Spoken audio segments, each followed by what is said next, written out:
খাসির চর্বি দিয়ে ঘুগনি।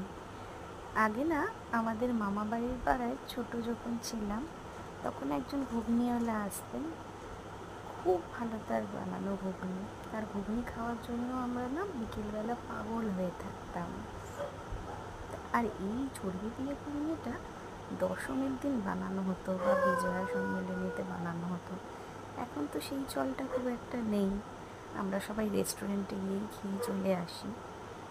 হঠাৎ মনে হলো একটু এরকম বানাই, সেই জন্য আপনাদের জন্য বানালাম খাসির চর্বি দিয়ে ঘুগনি।